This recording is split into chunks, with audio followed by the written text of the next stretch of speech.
Mantra 6. Yastu sarvani bhutani atmani evanupashati sarva bhuteshu chatmanam tato na vijugupsate. Ya, a person. 2. But, sarvani, all. Bhutani, living entities.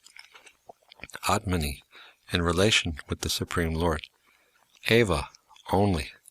Anupashati, observes in a systematic way. Sarva bhuteshu, in every living being. Cha, and. Atmanam, the Supersoul. Tata, thereafter. Na, not. Vijugupsate, hates anyone. Translation. A person who sees everything in relation to the Supreme Lord and sees all entities as his parts and parcels, and who sees the Supreme Lord within everything, never hates anything nor any being. Purport. Here is an explanation of the Maha Bhagavat, the Great Personality, who sees everything in relation to the Supreme Personality of Godhead. There are 3 stages of realizing the presence of the Supreme Lord. The Kṛṣṇa Adhikari, the person who is in the lowest stage of realization of the Lord, goes to one place of worship, such as a temple, church, or mosque, in terms of his particular type of religious faith, and worships there in terms of the scriptural injunctions.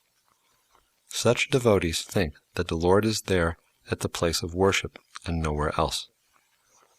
Such devotees cannot recognize who is in what position in the devotional line, or in terms of realization of the Supreme Lord. They follow the routine formulas and sometimes quarrel among themselves, estimating one particular type of worship better than another. These Kṛṣṇa Adhikaris, in the lowest stage of devotion, are called materialistic devotees, or those just trying to transcend the material boundary to reach the spiritual plane. Next, above these Kṛṣṇa Adhikaris, are the Madhyam Adhikaris, the devotees who are in the intermediate stage of devotional service. These Madhyam Adhikaris observe 4 principles in relation to the Supreme Lord, which are as follows.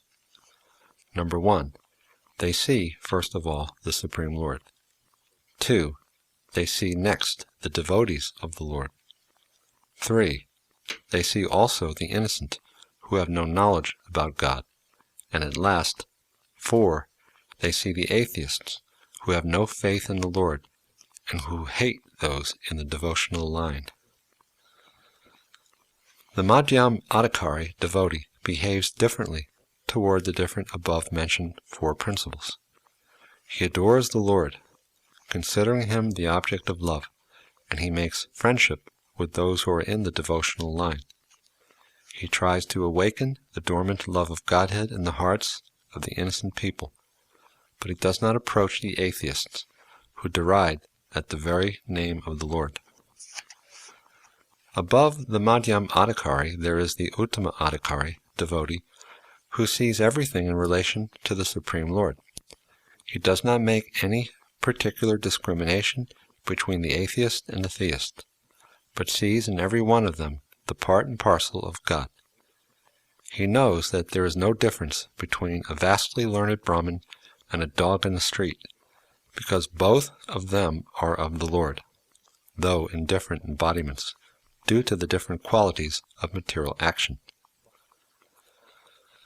The Brahmin particle of the Supreme Lord has not misused the little independence given him by the Lord, but the dog particle has misused his independence, and thus he has been punished by the law of nature, being encaged in the ignorant form of a dog, without considering the respective actions of the Brahmin and the dog.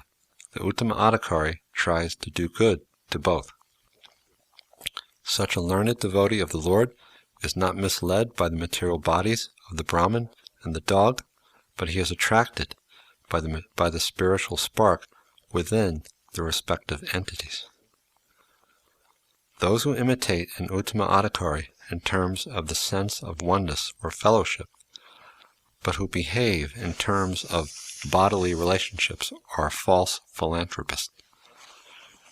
Therefore, the concept of universal brotherhood must be learnt from the Uttama Adhikari, devotee of the Lord, and not from a foolish person who has no proper vision of the individual soul and of the Supersoul, the plenary expansion of the Supreme Lord, which dwells everywhere. In this mantra of Sri Isopanisad, it is clearly mentioned that one should observe or see. This means one must follow the previous acharyas, the perfected teacher. Anupashati is the exact Sanskrit word used in this connection. Anu means by following, and pashati means to observe. One should not try to see things as he does with the naked eye. The naked eye cannot see anything properly due to its material defectiveness. One cannot see properly unless one has heard from a superior source, and the highest source is the Vedic wisdom spoken by the Lord Himself. This truth is coming in disciplic succession from the Lord to Brahma, from Brahma to Narada, from Narada to Vyasa, and from Vyasa to many of his disciples. Formerly, there was no necessity of recording the message of the Vedas, because people of earlier ages were more intelligent and had sharper memories, and they could follow instructions simply by hearing once from the mouth of a bona fide spiritual master. At present, there are many commentaries on the revealed scriptures, but most of them are not in the line of Srila Vyasadeva, who originally taught the Vedic wisdom. The final, most perfect and sublime work of Srila Vyasadeva is the Srimad Bhagavatam, which is the correct commentary on the Vedanta Sutra. Similarly, there is the Bhagavad Gita, which is spoken by the Lord Himself, and which was recorded by Vyasadeva. These are the more important of the many revealed scriptures, and any commentary which does not conform to the principles of the Gita or the Srimad Bhagavatam is unauthorized. There is complete symmetrical agreement between the Upanishads, Vedanta, the Vedas, the Bhagavad Gita, and the Srimad Bhagavatam. Therefore, no one should try to reach any conclusion about the Vedas without being instructed by members of the line of Vyasadeva, or at least those who believe in the personality of Godhead and its diverse energies. Only one who is already in the liberated status, according to the Bhagavad Gita, can become an Uttama Adhikari devotee, and can see everyone or every living being as his own brother. This cannot be seen by politicians who are always after some material gain. Imitation of this liberated status is to serve the outward body for fame or some such reward, but is not service to the spirit soul. Such imitators have no information of the spiritual world. The Uttama Adhikari sees the spirit soul of an entity and serves him as spirit, which includes matter automatically.